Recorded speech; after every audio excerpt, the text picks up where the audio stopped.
Home lifestyle धर्म भागवत गीता गीता पढ़ने का सही नियम क्या है। एक, इन 4 चरणों से गुजरने के बाद ही मिलता है पूर्ण ज्ञान। भागवत गीता गीता पढ़ने का सही नियम क्या है। इन 4 चरणों से गुजरने के बाद ही मिलता है पूर्ण ज्ञान। भागवत गीता भगवत गीता के पाठ से व्यक्ति को काम व कर्म के बारे में सीख मिलती है।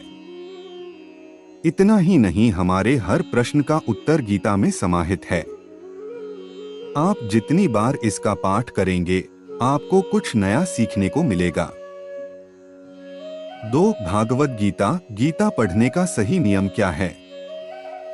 इन 4 चरणों से गुजरने के बाद ही मिलता है पूर्ण ज्ञान। श्रीमद् भागवत गीता भागवत गीता पाठ नियम एंड इम्पोर्टेंस। श्रीमद् भागवत गीता हिंदू धर्म का एक पवित्र ग्रंथ है। गीता में 18 अध्याय और 700 श्लोक हैं, जो सभी महत्वपूर्ण हैं। महाभारत में भगवान श्री कृष्ण ने अर्जुन को जो उपदेश दिए थे वही गीता है। गीता में आत्मा, परमात्मा, भक्ति, कर्म, जीवन आदि का वृहद रूप से वर्णन किया गया है।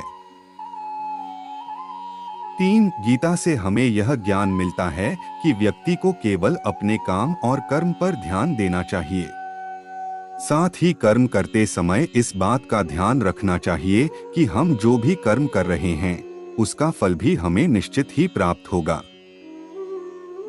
4, गीता हमें बताती है कि जीवन क्या है और इसे कैसे जीना चाहिए। आत्मा और परमात्मा का मिलन कैसे होते हैं, अच्छे और बुरे की समझ क्यों जरूरी है। इन सभी गूढ़ सवालों से जवाब हमें गीता से प्राप्त होते हैं। लेकिन सवाल यह है कि गीता का पूर्णत ज्ञान कैसे प्राप्त किया जा सकता है और इसके लिए इसे कितनी बार पढ़ना चाहिए। गीता या फिर किसी भी पाठ से ज्ञान को प्राप्त करने के 4 स्तर होते हैं।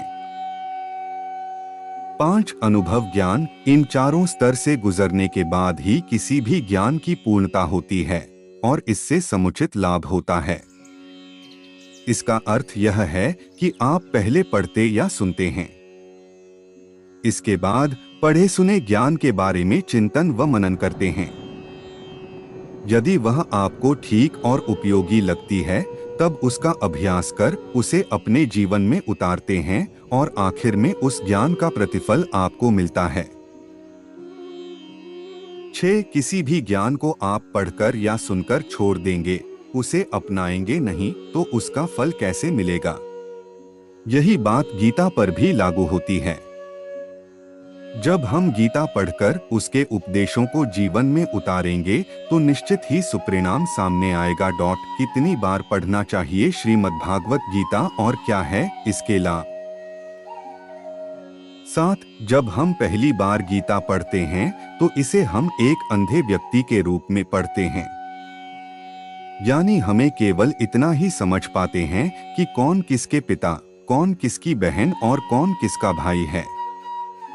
पहली बार गीता पढ़ने पर इससे ज्यादा कुछ समझ में नहीं आता।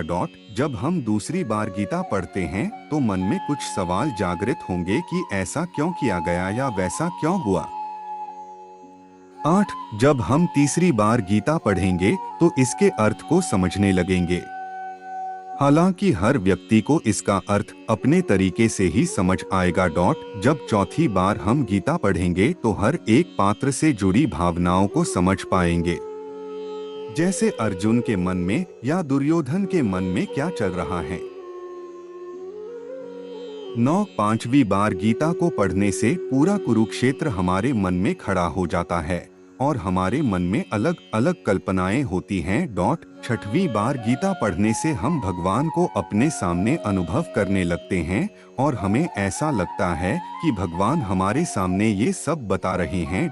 8वीं बार गीता को पढ़ते से हमें यह परिणत एहसास हो जाता है कि कृष्ण कहीं बाहर नहीं बल्कि हमारे भीतर ही हैं और हम उनके भीतर।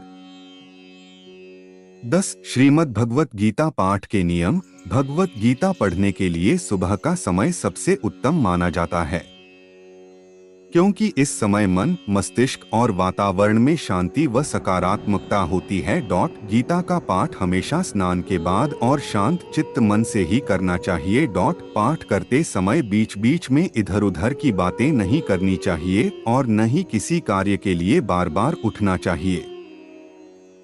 11 साफ सफाई वाले स्थान और जमीन पर आसन बिछाकर ही गीता का पाठ करना चाहिए। गीता के प्रत्येक अध्याय को शुरू करने से पहले और बाद भगवान श्री कृष्ण और गीता के चरण कमलों को स्पर्श करना चाहिए। मेरे सभी प्यारे दोस्तों, अगर आपको मेरा वीडियो अच्छा लगता है प्लीज मेरी वीडियो को लाइक करो और चैनल को सब्सक्राइब करो। मैं आपका बहुत बहुत धन्यवाद करता हूं और सदा ही आपके लिए ऐसी वीडियो बनाता रहूंगा और अच्छे रास्ते पर चलने की वीडियो आपके लिए बनाता रहूंगा।